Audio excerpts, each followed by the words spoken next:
de vozes e versos batendo no coração. Esse sonho é história de nossas memórias, é superação. Carregando a cultura e a identidade eu vou, carregando a riqueza do povo que eu amo e sou. Sou da terra, notícia, sou forma e sou formação. Sou talento, streaming, sou elo e televisão. Sou a linguagem de um povo que é forte, que é belo. Sou tradição no novo, sou laço e sou elo. A linguagem de um povo que é forte, que é belo. Sou tradição no novo, sou laço e sou elo.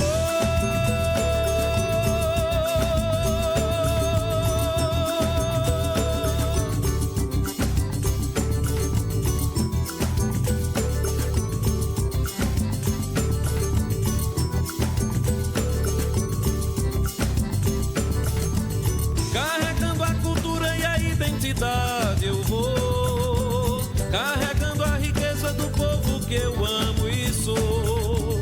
Sou da terra, notícia, sou forma e sou formação. Sou talento, streaming, sou elo e televisão.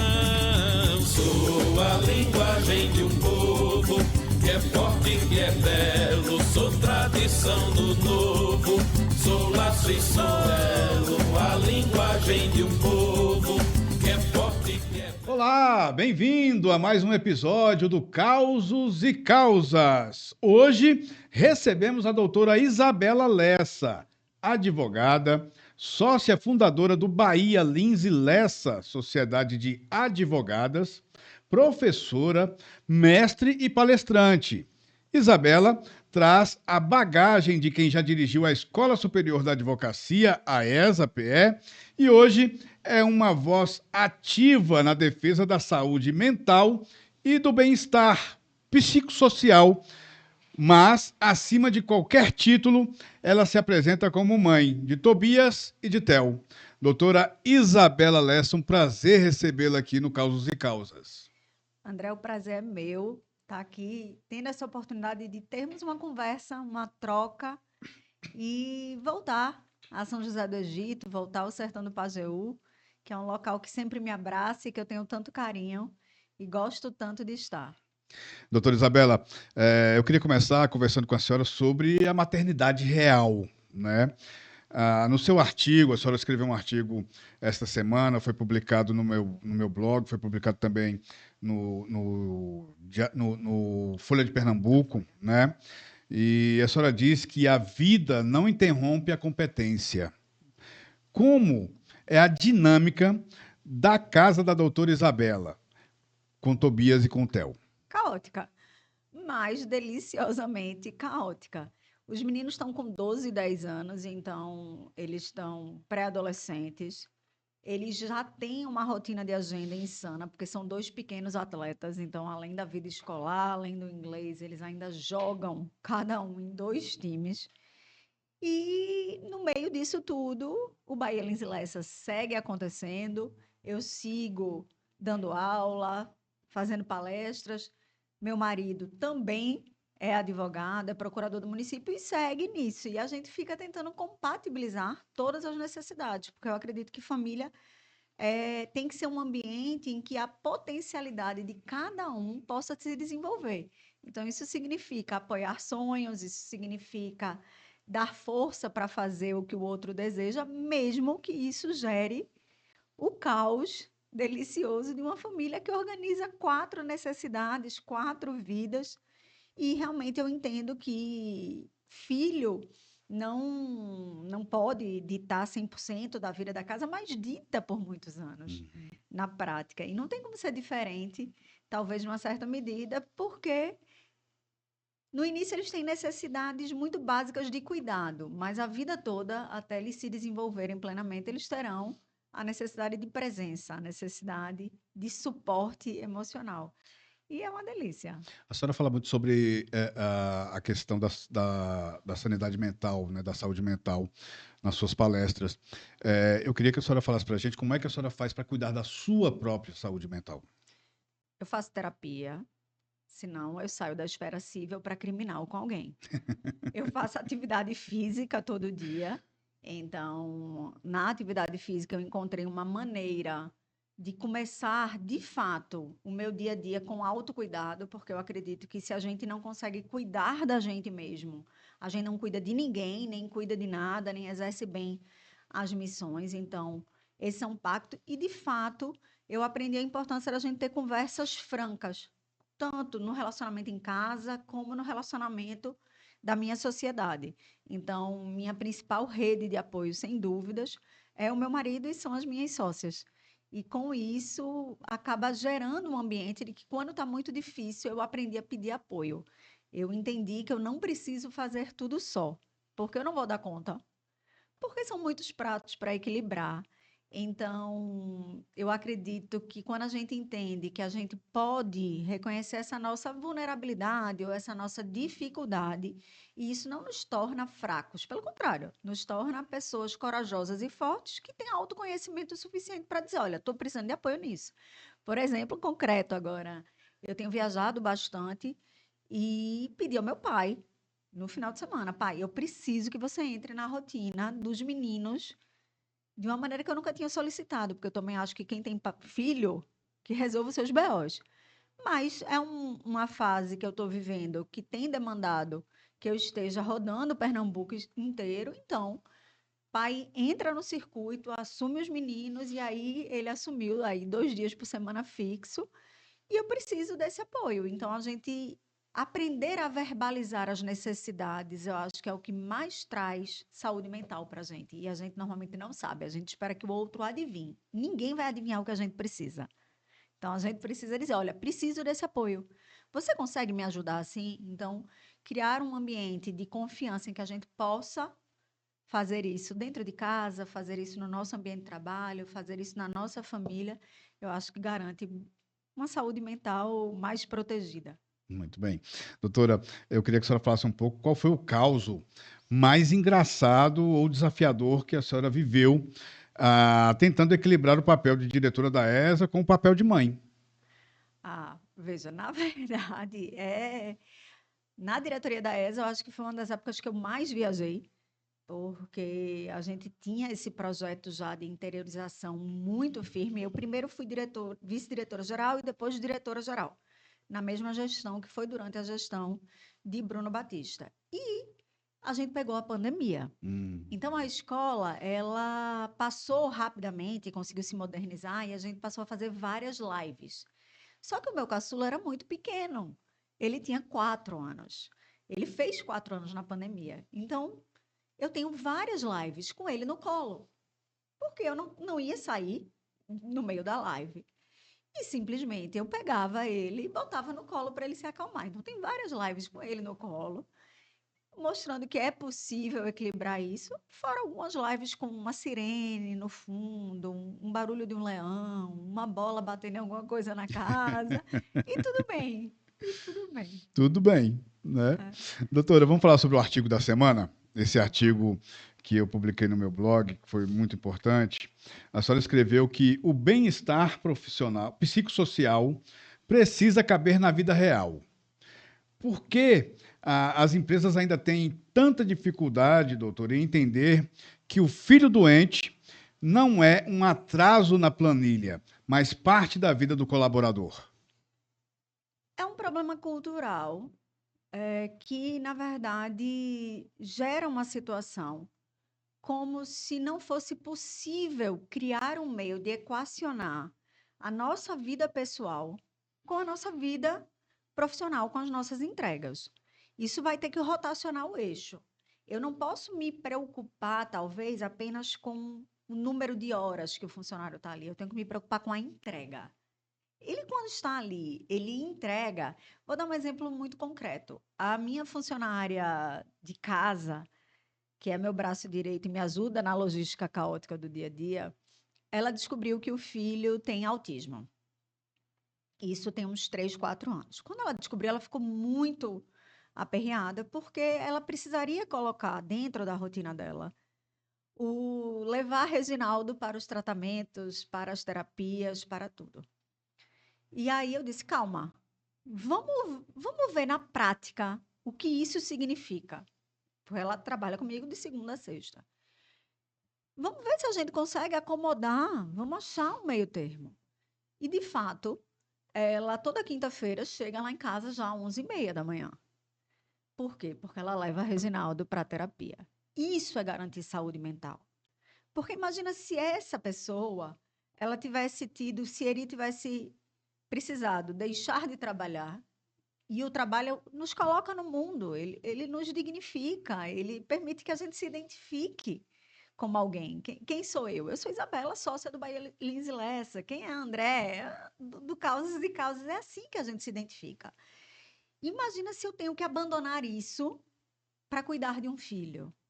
Eu não estou também dizendo que eu não posso fazer se eu quiser. Uhum. Eu acho que essa é a grande importância que a gente tem que entender.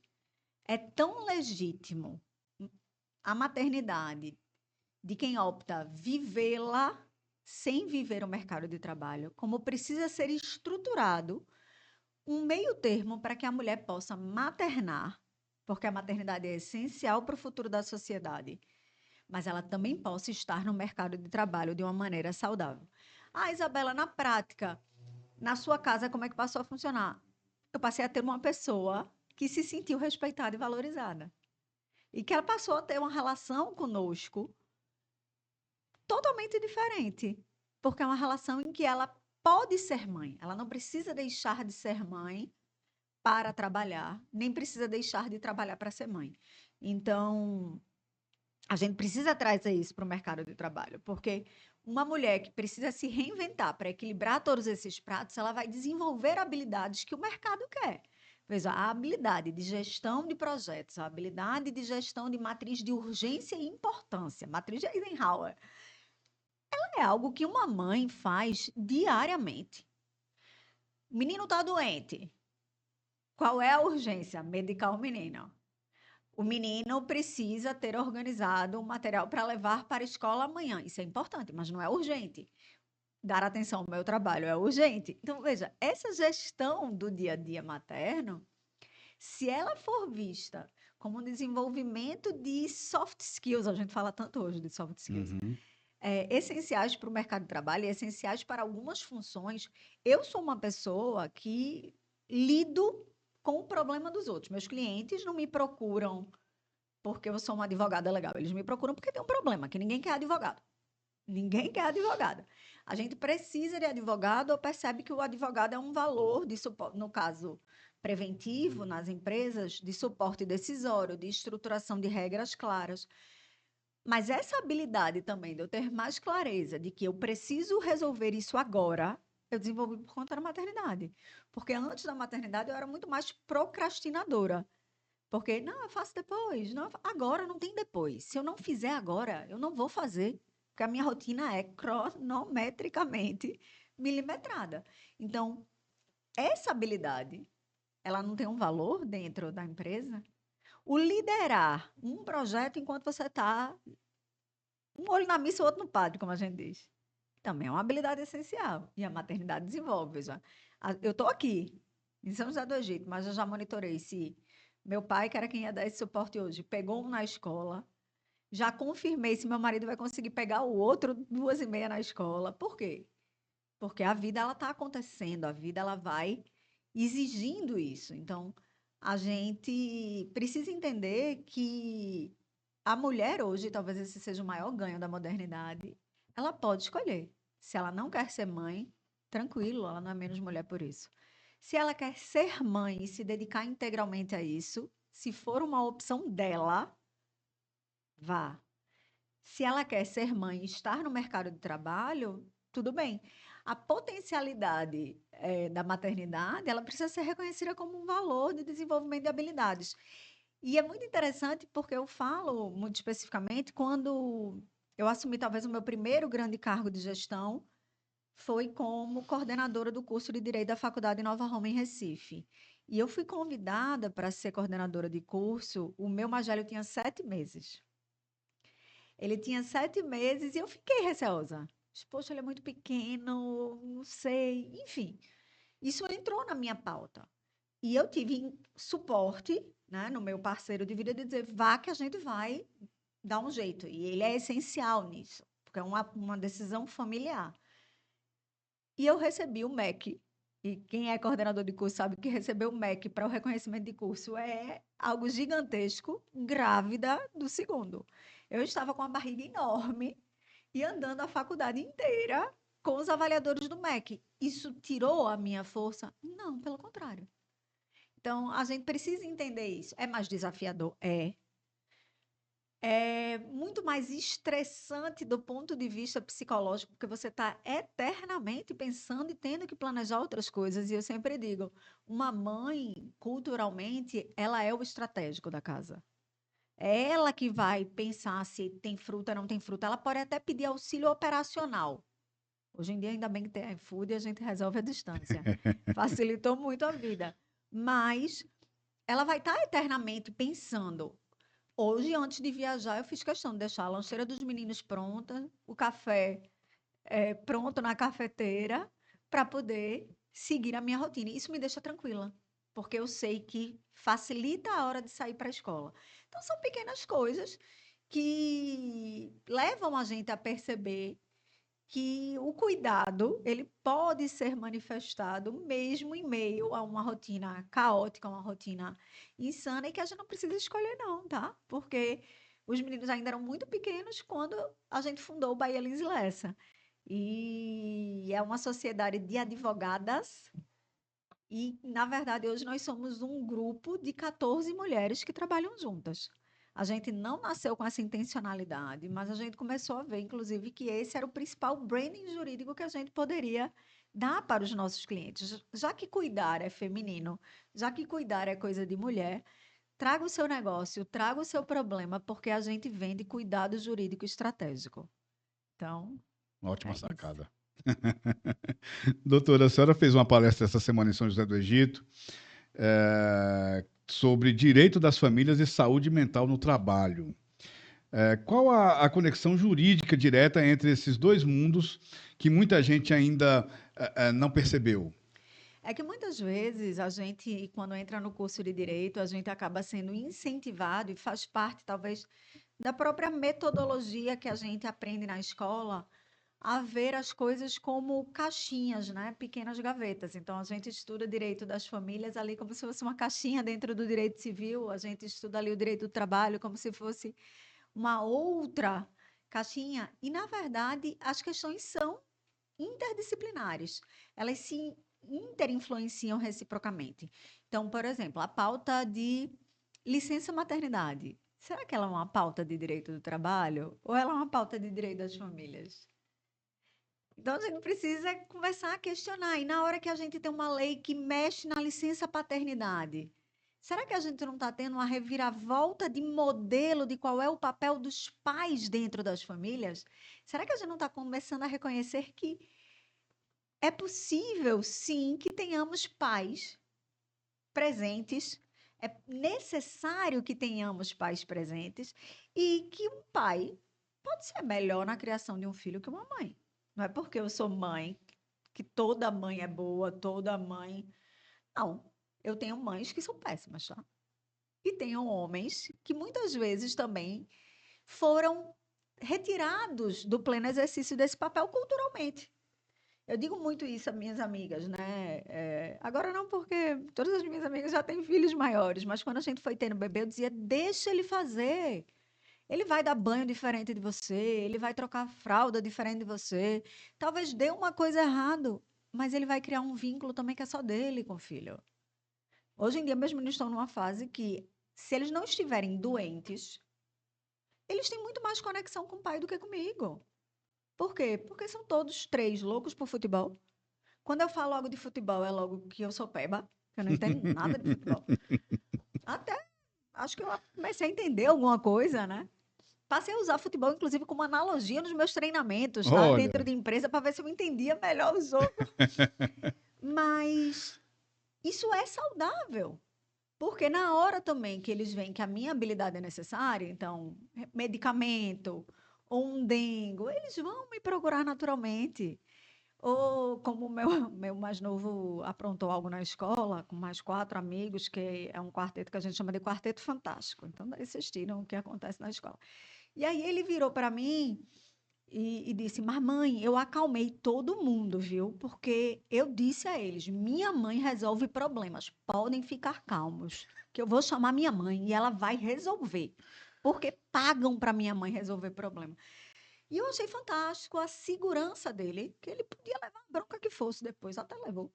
Mas ele sabia que eu primeiro ia resolver o problema. Ele tinha segurança para isso. Agora veja, e pode parecer, fiz um bucho de piaba. Não, é sobre isso. Eu poder ir na escola e resolver o problema que o meu filho está tendo, me dá força para voltar ao Bahia Lins e resolver o problema dos meus clientes melhor.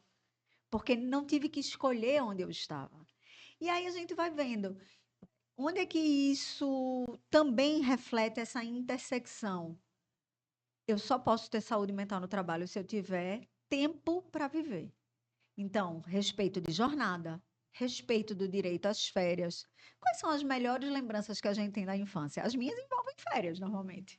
Eu tenho várias férias que ficaram. Meu avô gostava de trailer, então eu tive vários acampamentos de trailer quando eu era pequena, que estão guardadas eternamente num potinho de lembrança.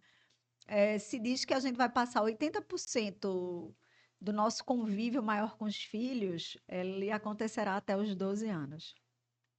Então, que memórias você está criando? Se eu trabalho o tempo todo, não tenho direito a férias, como é que eu crio memórias com os meus filhos?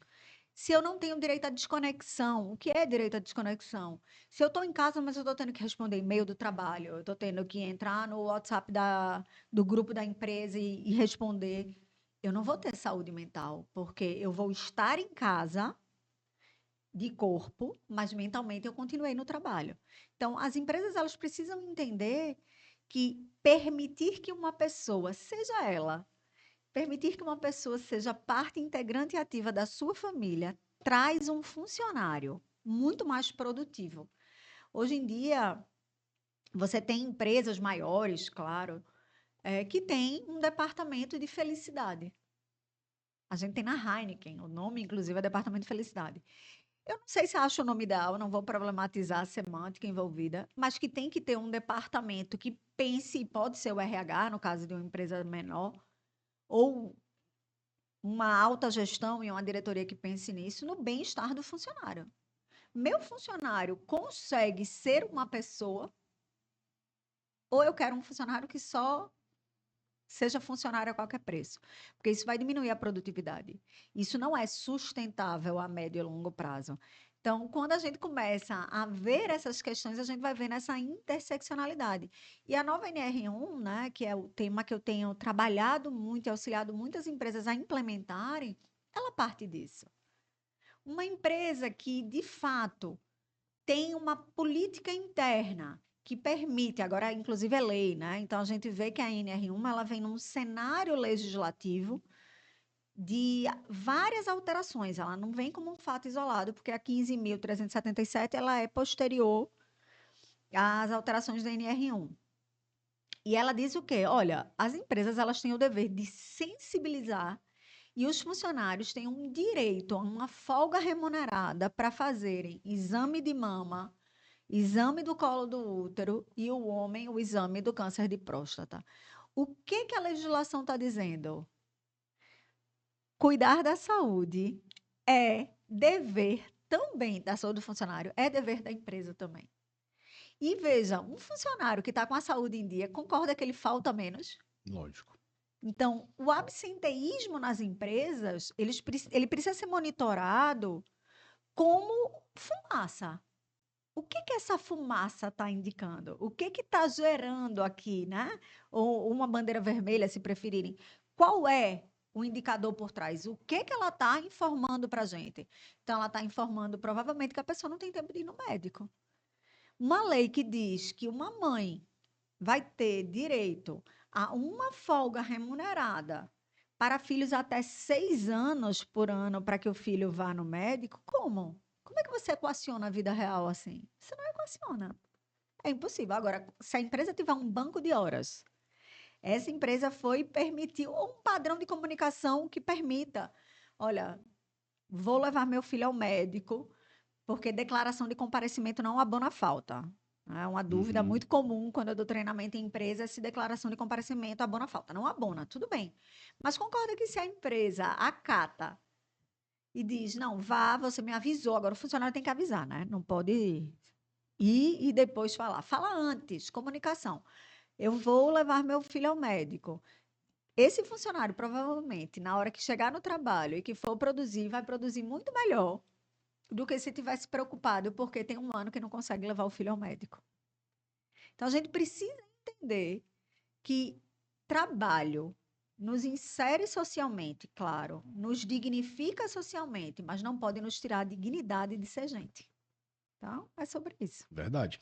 E, doutora, já que a senhora falou sobre a NR1, com essa atualização da NR1, as empresas podem ser punidas por ignorar o risco psicossocial? Podem e vão, viu? Porque o Ministério do Trabalho adiou a entrada em vigor dessa regra. A regra estava pronta e ia entrar em vigor em maio de 2025. Foi adiado em um ano, e ao longo desse um ano, o Ministério do Trabalho fez questão de lançar várias cartilhas, tirando dúvidas, explicando, para que todo mundo pudesse se organizar. Como muitas vezes no Brasil a gente tem a cultura de deixar tudo para a última hora, a maioria das empresas não se organizaram ainda. Dá tempo, calma. Mas o que é que eu preciso ter organizado em maio, agora, 26 de maio? A gente precisa ter organizado, primeiro, no nosso PGR, que é aquele programa, aquilo que a gente recebe da nossa segurança e saúde do trabalho.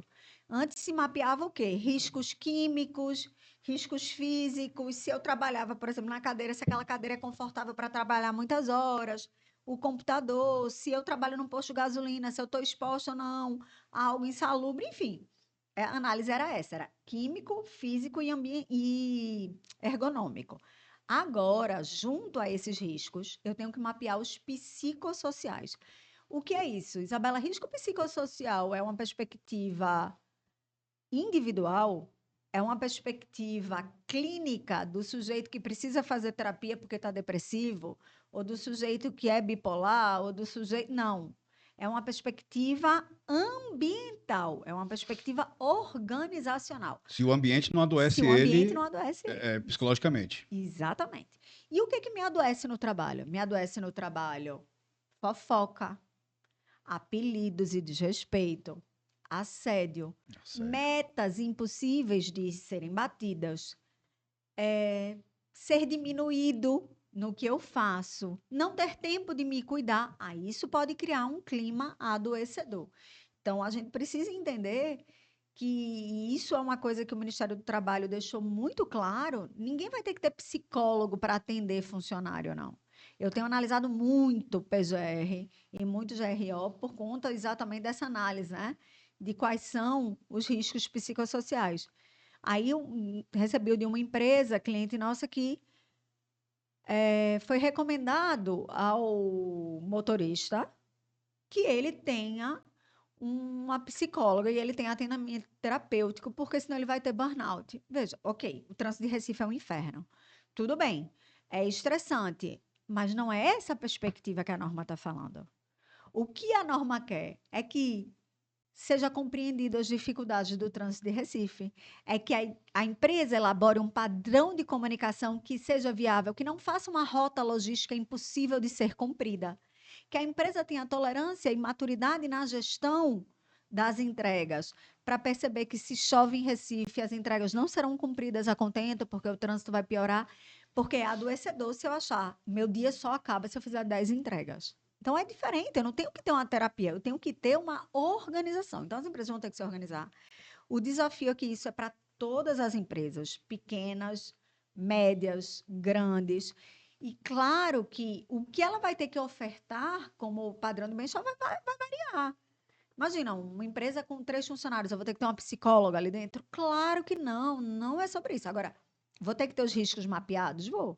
Vou ter que ver se as metas são passadas de maneira assertiva, se a jornada é controlada, se não há assédio. Então, um foco principal muito grande, e aí eu estou fazendo um pouco de futurologia, vai ser a questão do assédio. E por quê? O assédio O moral, assédio moral e o sexual, né? É claro que o moral, numericamente, ele é muito muito mais maior. significativo, muito maior. E ele é uma chaga, muitas vezes, arraigada ou tolerada num certo modelo de, aspas, gestão, porque isso não é gestão, uma gestão assediadora. É uma gestão ineficaz, porque não entendeu ainda que o maior ativo da empresa são as pessoas que trabalham nela. É sobre pessoas. Simon Sinek, ele diz isso. Se você não entende de pessoas, você não entende de negócios. Então, a gente precisa entender de gente, porque gente é que faz o negócio rodar. Agora, estão lá as 3 pessoas. E por que o assédio vai ser o primeiro? Porque está exigida na regra desde 2022. A NR1 já fala em assédio e canal de denúncia desde 2022. Agora, como não tinha multa, não era, aspas, obrigatório, digamos assim, porque o brasileiro só entende obrigatório aquilo que gera multa. É.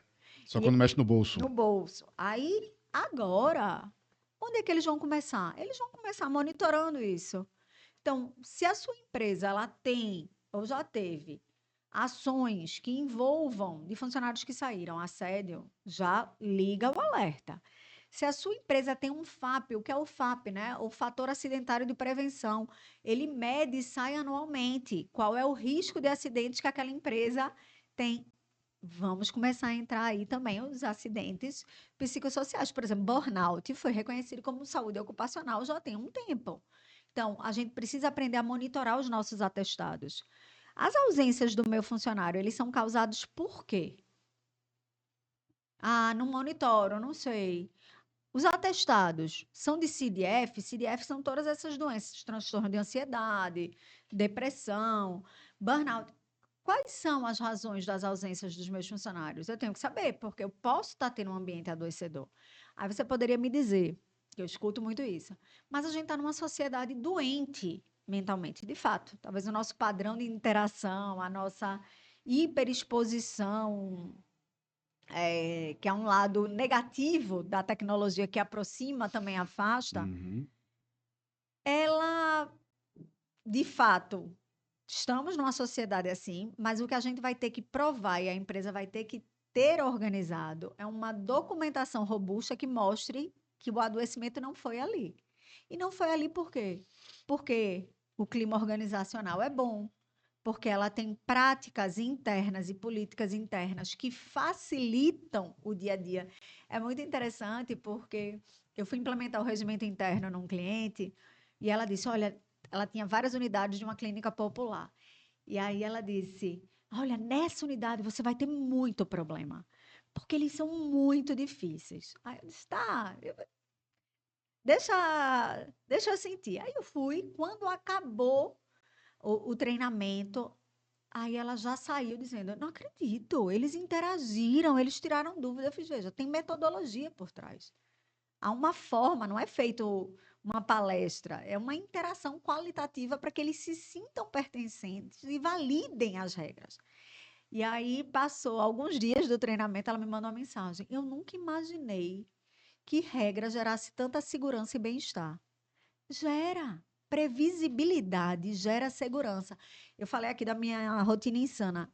Ela é insana, mas eu tenho previsibilidade de como ela vai acontecer. Eu sei o que vai acontecer. Pode acontecer um dia ou outro de colapsar tudo, pode. No trabalho também vai acontecer.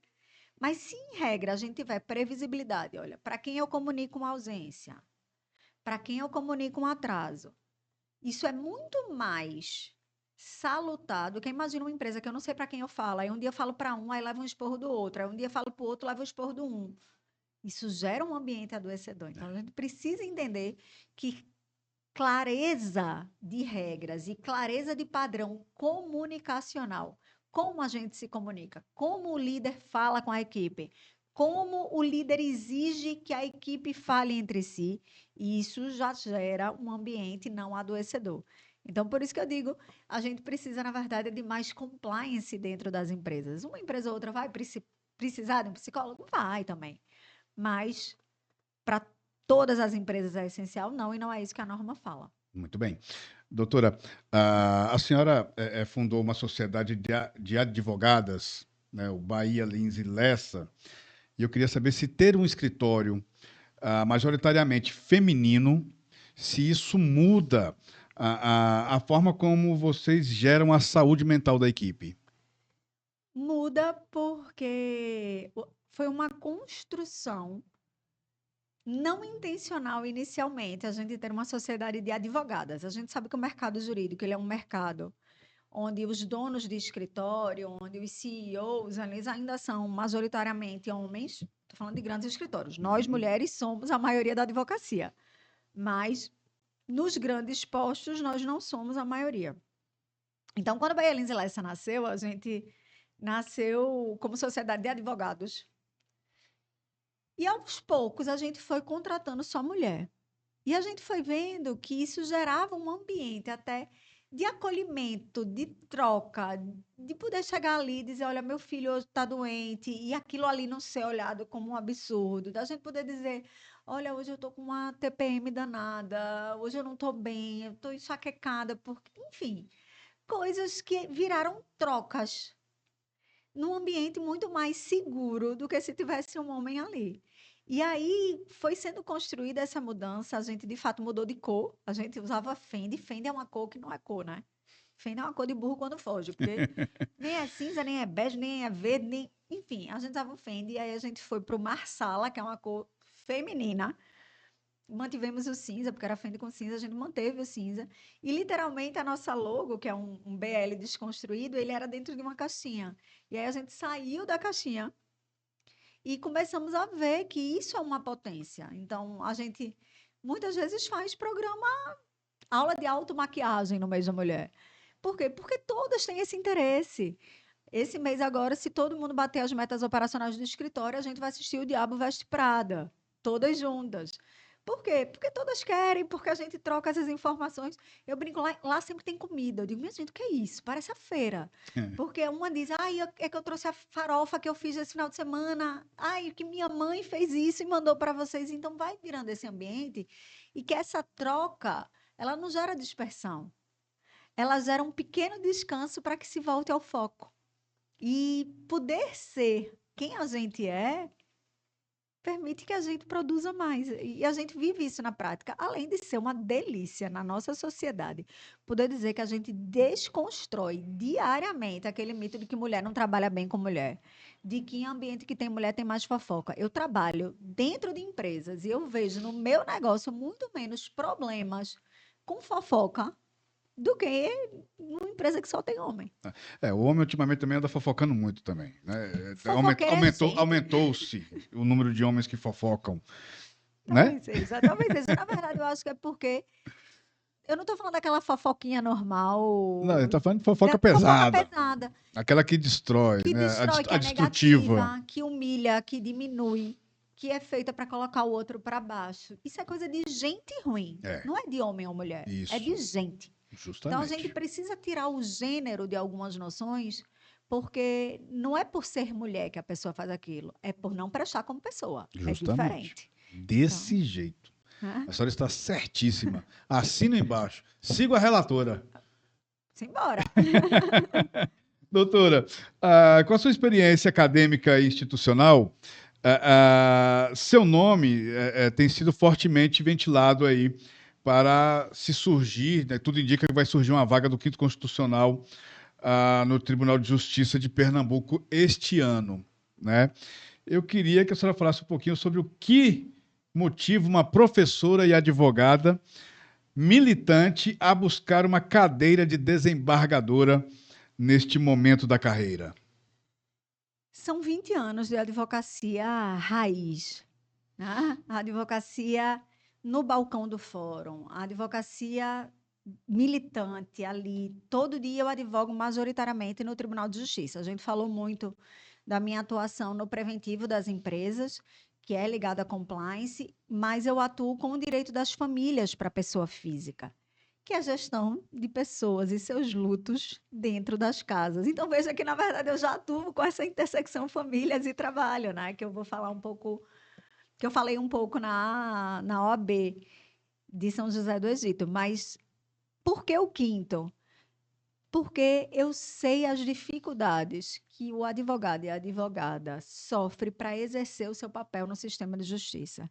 E o nosso papel no sistema de justiça é um papel de defesa de dores que não são nossas, mas que a gente precisa acionar os- o tribunal, acionar o judiciário para poder assegurar a proteção do direito do nosso cliente. Então, o nosso papel é criar a tese, levar ao tribunal e tentar acelerar o julgamento, porque a gente não pode assegurar nem o resultado, porque o resultado, o juiz é livre para formar sua convicção, nem a gente pode assegurar em quanto tempo sai. Tudo bem, eu não posso assegurar em quanto tempo sai, mas eu vejo a dor do que é uma mãe que precisa alimentar um filho, a pensão não sair.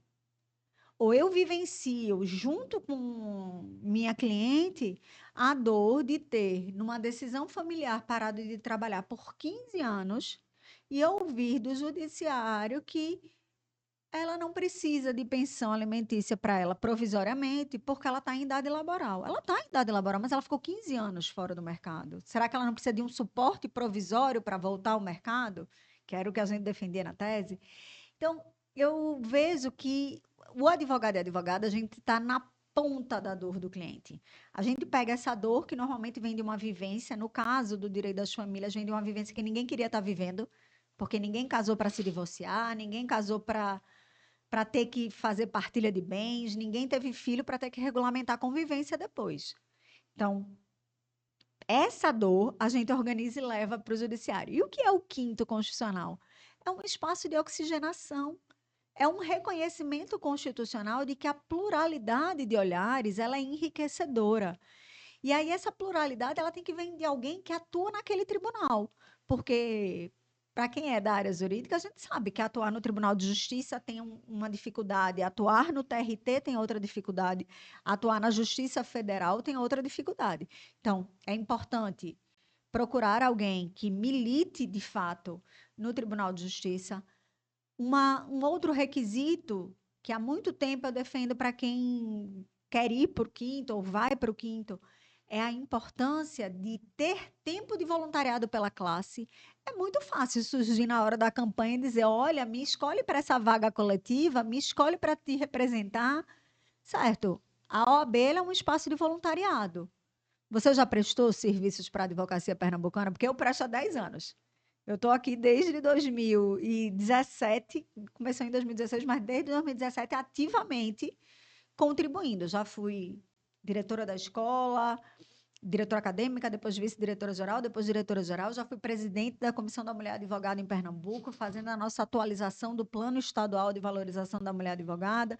Agora estou à frente da Comissão de Governança e do Comitê de Representatividade.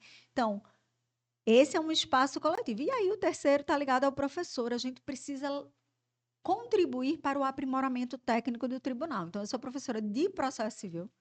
O maior desafio no âmbito dos tribunais, muitas vezes, não é o direito material, é o direito processual. A gente tem um Código de Processo Civil que é claro em algumas regras e ainda não, como diz o Matuto, não vingou. No tribunal, por exemplo, honorários. O Código de Processo Civil é muito claro como deveria ser feito esse arbitramento, mas às vezes ele é diminuído pelo tribunal como se não fosse algo determinado na lei. E a gente tem que entender que o quinto ele é destinado a quê? A essa oxigenação do espaço. Então, acho que é importante levar pessoas que, de fato, possam contribuir tecnicamente. Então, o meu mestrado, a minha docência, ela corrobora isso. Que sejam pessoas que tenham, de fato, né? E tragam na pele aí as marcas e os desafios do advogar de maneira militante no dia a dia do Fórum da Justiça, onde essa vaga está sendo aberta, e pessoas que têm compromisso com o coletivo, porque voluntariado é compromisso com o coletivo, é a gente doar o que a gente tem de mais precioso, que é o nosso tempo, para o fortalecimento da classe. E aí é muito importante a gente ter pessoas que sejam coerentes e que, quando chegarem lá, não vão esquecer de onde vieram. Tá? Porque o nosso papel é levar com mais sensibilidade essas dores para uma carreira e uma atuação que é composta majoritariamente por pessoas que não viveram essas dores, porque a maioria das vagas, né, os 4/5, elas são compostas por juízes oriundos da própria carreira da magistratura, que tem seus desafios, mas que as dores são diferentes das dores da advocacia. Uhum. Muito bem. Doutora Isabela, a gente está chegando ao final da nossa entrevista, mas antes a gente tem um quadro aqui chamado Ping Pong, que são perguntas rápidas e respostas ligeiras. Um refúgio em Pernambuco. Minha casa. Uma música que acalma o coração. Forró. Forró? Qualquer forró. Eu gosto muito de Flávio José, gosto de Dorival Dantas. Hobby favorito com Tobias e Theo. Conversar potoca. É muito divertido ver como eles pensam. Um livro que não seja de direito. Ana Karenina. Ana Karenina. Vinho, café ou chá? Café para tudo que eu precisar resolver. Vinho para tudo que eu precisar esquecer. E chá se eu quiser emagrecer. Uma saudade. Eita. Tenho muitas, né? Saudade são as marcas do que a gente viveu e foi bom. Então, tenho saudade da minha avó, tenho saudade do meu avô, tenho saudade da minha infância. Era tudo tão mais leve e a gente não sabia. Tenho. E a gente doido para crescer, para ficar adulto. Ai, que leseira, minha gente. Eu digo tanto aos meninos. É tão bom ser criança. Tão bom ser criança. É tão mais leve. Enfim. Isabela Lessa por Isabela Lessa. Uma guerreira, uma pessoa muito acolhedora, mas uma pessoa muito firme em tudo que faz. Eu não faço nada por acaso, não faço nada meia boca. Se for para fazer, eu gosto muito de Cora Coralina, quando ela diz que tudo que merece ser feito, merece ser bem feito. Então, eu realmente procuro fazer o que eu tiver que fazer da melhor forma. E não diga que eu não consigo ou que eu não posso, não. Porque se me der 5 minutos, eu acho uma forma. E vai sair. Doutora Isabela Lessa, foi um prazer recebê-la aqui no nosso Causos e Causas. Eu agradeço demais a sua presença aqui. Muito obrigado. Eu que agradeço a acolhida, a recepção. A gente, em tempos de tanta inteligência artificial, são nas trocas interpessoais que a gente se aprimora e que a gente vira uma pessoa melhor. Então, agradeço, André, a delicadeza e a generosidade da condução desse espaço. Muito obrigada. Muito obrigado. E para você que nos acompanhou até agora, nosso muito obrigado. Já sabe, né? Compartilhe esse episódio para que a nossa mensagem chegue cada vez mais longe. Nosso muito obrigado e até o próximo.